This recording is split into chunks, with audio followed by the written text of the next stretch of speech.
The Secretary General this morning briefed an informal meeting of the General Assembly on latest developments, including a first-hand account of some of his recent missions, as well as a look ahead to events in the coming weeks.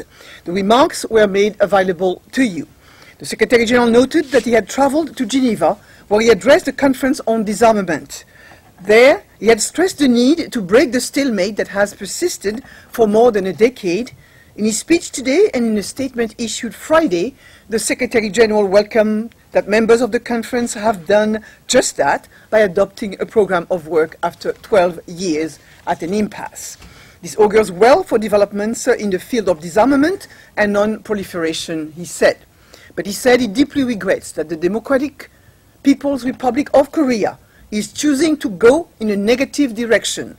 He repeated his call for the country to refrain from taking any further provocative actions and to return to the process of dialogue. The Secretary General also briefed on his recent visit to Sri Lanka.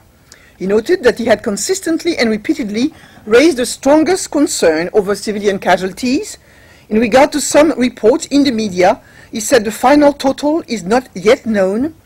Most of these figures do not emanate from the UN, and most are not consistent with the information at our disposal. He went on to categorically reject any suggestion that the United Nations has deliberately underestimated any figures, and he again said whatever the total, the casualties in the conflict were unacceptably high. He said he had strongly urged the government to recognize international calls for an inquiry and repeatedly stressed the need for full accountability and transparency. The Secretary General hopes the government will follow up on the joint statement issued at the conclusion of his visit. Any inquiry conducted by the international community would require, he said, first the full cooperation of the host government, or second, the support of the UN member states expressed through the Human Rights Council, the General Assembly, or the Security Council. The Secretary General said, "I stand ready to do whatever we can in the interest of justice, human rights, and Sri Lanka's political future."